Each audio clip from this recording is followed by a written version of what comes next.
One last question, and you get a full audience. You've got cameras. I would be neglect if I didn't ask. What are your plans for 2016?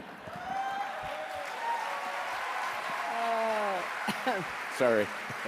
No. You know I had to ask. Yeah, that. you did. You did. I understand. And I have to say, I don't know. Not a very satisfactory answer, I know. But so I'm not thinking about it. I try to get other people not to think about it. I'll think about it, you know, in the future sometime. But right now, let's deal with what we have to do to continue building on our success. Great answer. Great answer. You know, my biggest, you know, regret is what happened in Benghazi.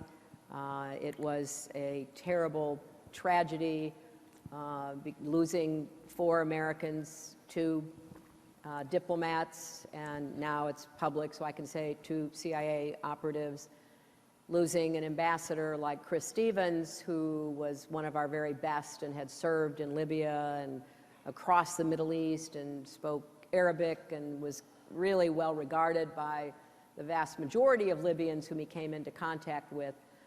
So it was a great loss. It was a great loss to our foreign service, a great loss to our country, and it illustrated one of the biggest problems that I faced as Secretary of State.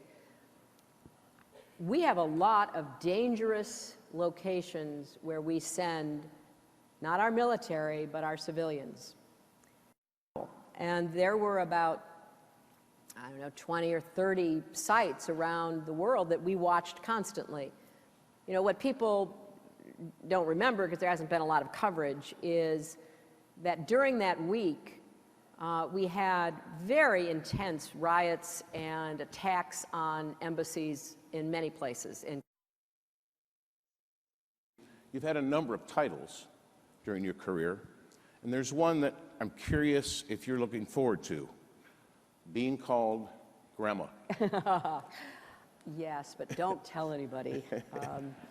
I really can't wait, to be honest, but you know, that's not my decision, and I totally respect my wonderful daughter and our absolutely terrific son-in-law.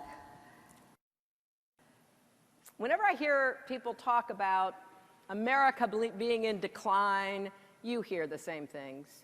It just gets my back up, because after everything I've seen and learned here at home and around the world, my faith in our country and our future is deeper than ever. We are still the indispensable nation. We just have to step up, work together, and do what every generation has had to do, because leadership is not a birthright.